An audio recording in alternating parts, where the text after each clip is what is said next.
వనపర్తి జిల్లా కొత్తకోట పట్టణ కేంద్రంలోని అచల గురు ఆశ్రమంలో సంచార జాతులకు చెందిన గర్భిణీ స్త్రీలకు సంచార తెగల సంక్షేమ సమితి ఆధ్వర్యంలో ఇండియన్ రెడ్ క్రాస్ సొసైటీ సౌజన్యంతో వైద్య శిబిరంతో పాటు సీమంత కార్యక్రమం నిర్వహించారు.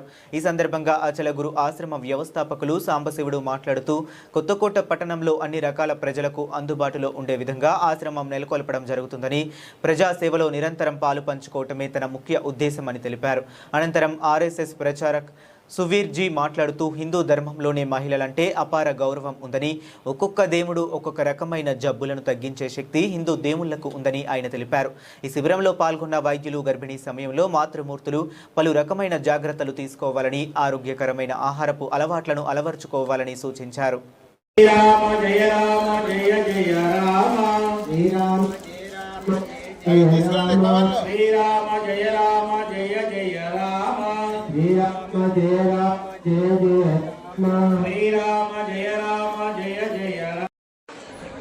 ఈ ఒక్కరు అమ్మాయి ఏమనుకోండి, వెళ్ళి చేయగలరు. మీరు దైవ సంబంధులుగా ఉండాలి, మీరు భక్తి మార్గంలో ఉండాలి, వైకుంఠంలో సుపుత్రులు కావాలి, విద్యావంతులు కావాలి, గుణవంతులు కావాలంటే మీరు ఇప్పుడు ఉండాలి. మీకు ఇది చూసుకోండి. మంచిగా శ్రీ మహావిష్ణువు చరిత్ర చెప్పుకుంటూ ఒక చరిత్ర చెప్తూ వెళ్ళండి. నాగ మహర్షి కాదు, ఎస్పెషలీ ప్రెగ్నెంట్ లేడీస్ పిలుచుకోవచ్చు, ఒక దగ్గర కూర్చోబెట్టడం ఈజీ కాదు. దానికి అందరికీ మరొకసారి కంగ్రాచులేషన్స్. అండ్ ఇలాంటి పుణ్యక్షేత్రంలో శ్రీమంత కార్యక్రమం జరగడం ఇంకా చాలా ఆనందకరం. ఎందుకంటే ఈ శ్రీమంతం అనేది ఎవరికైనా పుట్టింటి వాళ్ళు చేస్తారు, కానీ ఒక తల్లి ప్లేస్లో, ఒక తండ్రి ప్లేస్లో ఇలా పెద్దలు ముందుకు వచ్చి చేస్తున్నారంటే వాళ్ళ ఆశీర్వాదం కూడా మనకు దక్కుతుంది. మీరందరూ చాలా అదృష్టవంతులు. నాకు ఇది కాపాడుకోవాలి, మీరు ఏం జాగ్రత్తలు తీసుకోవాలి, దాని గురించి నేను మాట్లాడితే బాగుంటుంది. ఓకే, అందరూ ప్రెగ్నెంట్ పాజిటివ్ అవ్వగానే ఐ థింక్ ఫస్ట్ మీరు ఆశా వర్కర్లే తీసుకెళ్తారు, టెస్ట్ చేసుకుంటారు. నెలల్లోనే అన్ని రక్త పరీక్షలు చేయించుకుంటే మనకి ఇప్పుడు ఇంతకు ముందు లాగా 9 నెలల్లో ఎప్పుడైనా వీలున్నప్పుడు 5వ నెలలోనో 6వ నెలలోనో చేయించుకుందామని చాలా మంది అనుకుంటారు. కానీ అన్ని రక్త పరీక్షలు మొదటి 2-3 నెలల్లో చేయించుకుంటే ఏమైనా ప్రాబ్లం ఉన్నా దాని ప్రకారంగా థైరాయిడ్కి ఏమైనా టాబ్లెట్స్ పెట్టాలన్నా, కొంతమంది షుగర్ అంటే ఇప్పుడు కొంతమందికి తెలియదు ఉన్నట్టు, షుగర్ అంటే కాన్పులు పెరిగే కొద్దీ ఎక్కువ వయసులో ఉన్న వాళ్ళు, గర్భిణీలు వాళ్ళు మనకు తెలియకుండా బాడీలో షుగర్ లెవెల్స్ ఎక్కువ ఉంటాయి. అట్లా వాళ్ళకి కానీ వాళ్ళందరికీ చాలా ఉపయోగంగా ఉంటుంది. ఫస్ట్ 3 మంత్స్లోనే రక్త పరీక్షలు అన్నీ చేయించుకుంటే, స్కానింగ్ కూడా. తర్వాత ప్రతి నెల చెకప్కి రావడం కూడా చాలా ముఖ్యం. వచ్చినాక ఫస్ట్ థింగ్ మీరు డాక్టర్ని ఎప్పుడు కన్సల్ట్ అవ్వాలి. ఒక కొన్ని సంవత్సరాల క్రితం 3వ నెలలో చూయించుకోవాలి, 5వ నెలలో చూయించుకోవాలి అనే రూల్ ఉంది.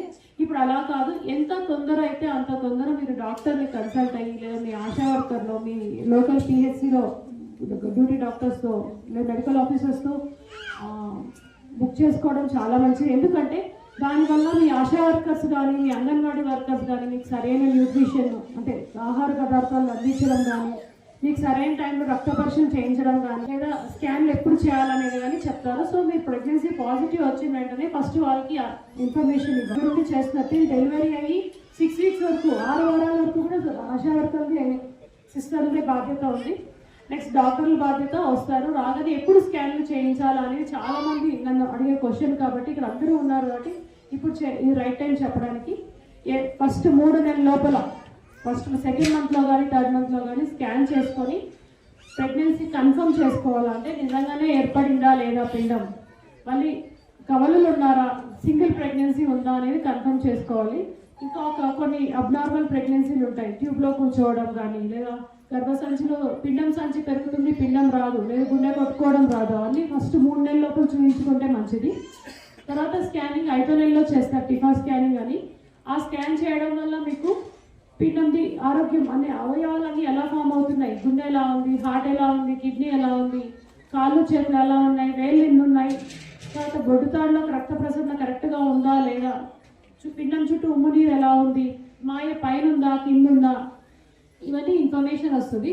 ఈ ఇన్ఫర్మేషన్ ఎందుకంటే ఏదైనా అబ్నార్మాలిటీస్ ఉన్నా, ఏదైనా ప్రాబ్లం ఉన్నా దానికి ట్రీట్మెంట్ అక్కడికక్కడ ఇవ్వడం జరుగుతుంది. అలా కాకుండా గుడ్డిగా 5 నెలలు, 7 నెలలు, 8 నెలలు మోసి పిండం బాగాలేదు అంటే అప్పుడు చాలా మనసుకి బాధాకరంగా ఉంటుంది. సో ఏ స్టేజ్లో డెవలప్మెంట్స్ ఆ స్టేజ్లో చూసుకొని దానికి తగిన ట్రీట్మెంట్ తీసుకుంటే మంచిది. మళ్ళీ 7వ నెలలో పిండం పెరుగుదల ఎలా ఉంది, ఉమ్మనీరు ఎలా ఉంది అనేది స్కాన్ చేసుకోవాల్సి వస్తుంది. మళ్ళీ 9వ నెల డెలివరీకి ముందు తల ఎక్కడ ఉంది, కాళ్ళు ఎలా ఉన్నాయి, చేతులు ఎలా ఉన్నాయి, తల పైకి ఉందా కింద ఉందా, మాయ ముదిరిందా లేదా, మాయ పైకి ఉందా కిందికి ఉందా, లేదా డెలివరీ టైంలో ఉమ్మనీరు కరెక్ట్గా ఉందా లేదా, ఉమ్మనీరు ఎటువంటి పరిస్థితుల్లో తగ్గినా పెరిగినా ప్రాబ్లమ్స్ ఉంటాయి, అన్నీ చూసుకోవాల్సి వస్తుంది. సో ఈ బేసిక్ స్కాన్స్ చేసుకోవాలి, బేసిక్ చెకప్స్ చేసుకోవాల్సి వస్తుంది. ఆరోగ్య విషయానికి కేర్ విషయానికి వస్తే మన భారతీయ సాంప్రదాయంలో ఎస్పెషల్లీ మన చిన్న రూరల్ ప్లేసెస్లో ఏమవుతుంది, ఇంట్లో అత్త మామ మొగుడు పిల్లలు అందరూ తిన్నాక నేను తింటాను అనేది మీరు అనుకుంటారు, మీకు ఫస్ట్ నుంచి కూడా వస్తుంది. అలా అవ్వడం వల్ల ఏమవుతుంది, అత్త మామ అందరూ తిన్నాక మిగలొచ్చు మిగలకపోవచ్చు. సో మీరు అక్కడ కాంప్రమైజ్ అవుతారు, సర్లే ఇంత అన్నం ఉంది చాలే ఇంకా అని సర్దుకుంటారు. కానీ ప్రెగ్నెంట్ లేడీకి ఆ రూల్ వర్తించదు. ప్లీజ్ మిమ్మల్ని మీరు మార్చుకోవడానికి ట్రై చేయండి. ఫస్ట్ ఇంట్లో ఉన్న ప్రెగ్నెంట్ లేడీ తినాలా, ఆమె తిని మిగిలినాకే మిగతా వాళ్ళు తినాలా. అంటే మీకు భోజనం లేక కాదు, కానీ వంట చేసుకుని ఉంటారు, అంతే వంట ఉంటుంది, వంట అయితే పెరగదు కదా, తినచ్చు. మీకు చాలకపోతే చాలా ఆహారం తింటారు.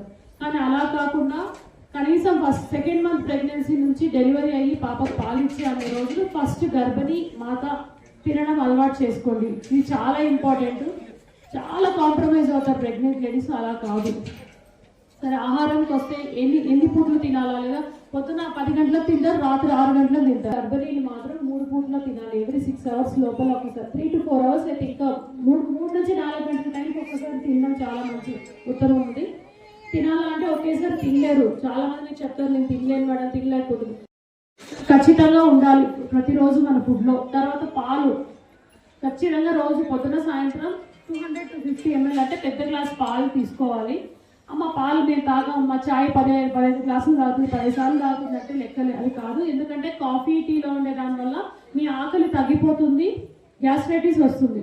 సో ఆకలి తగ్గిపోతే ఆటోమేటిక్గా తినడం తగ్గిపోతుంది. సో కాఫీ టీ మానేసి ప్రెగ్నెన్సీ డెలివరీ టైంలో డెలివరీ అయ్యాక ఓన్లీ పాలు తాగడం అలవాటు చేసుకోండి, ఖచ్చితంగా తీసుకోవాలి. అండ్ కమింగ్ తిన్న తర్వాత అరగదమ్మా అంటారు, అవును అరగదు, ప్రెగ్నెన్సీలో అరుగుదల తగ్గుతుంది, అరగదు. కాబట్టి తిన్న వెంటనే 10 నుంచి 15 నిమిషాలు మీ ఇంటి ముందరే పర్లేదు, ఈ రోజులో కూడా నడవడం అలవాటు చేసుకోండి.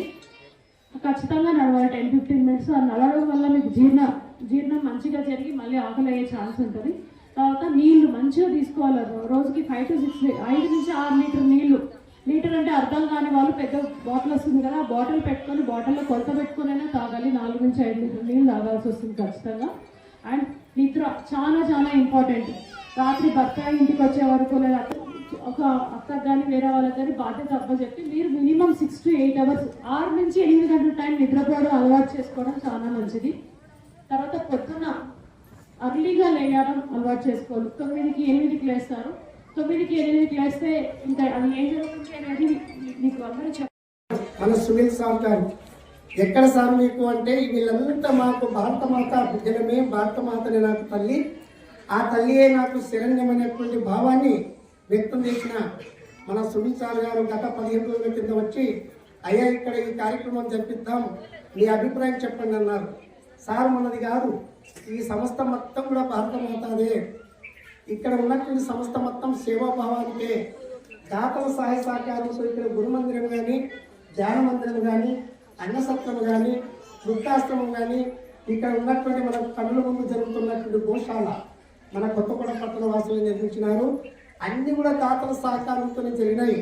ఇందులో ఏ కార్యక్రమాన్ని చర్చించండి, అంత దైవాత్మనం అప్పట్లో వాళ్ళు గ్రహించి వాళ్ళు నిర్ణయించుకొని మరి ఒక ప్రణాళిక వేసి ఎంతమంది రావచ్చు అన్నారు.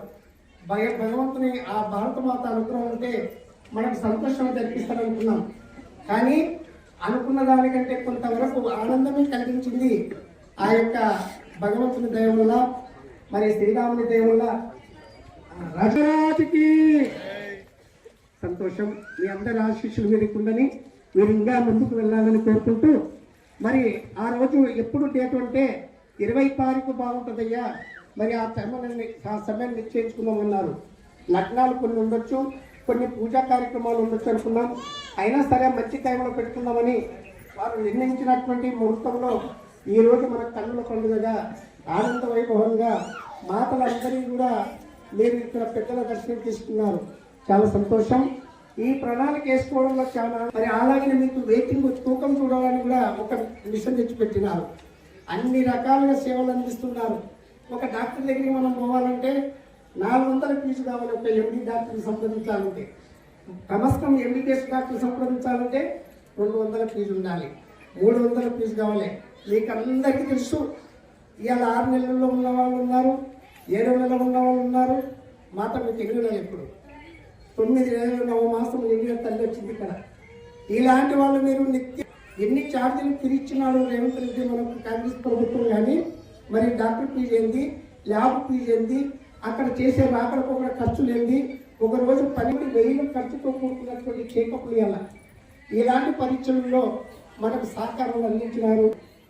ఇలాంటి సమయాన్ని ఏమైతే మనకు పెద్దలు చెప్పినటువంటిగా మీ ఇంటి లోపల మీకు వారిని మేము అడిగినాం, సార్ ఒక్క గర్భవతులకు తప్ప మిగతా వృద్ధులు ఉన్నారు ఏమన్నా అంటే, ముందు వీళ్ళని చూసుకున్నామయ్యా, గర్భవతులకు మనం టెస్టింగ్ చేసుకుంటే వాళ్ళ గర్భంలో ఉన్న శిశువు కానీ తల్లి కానీ.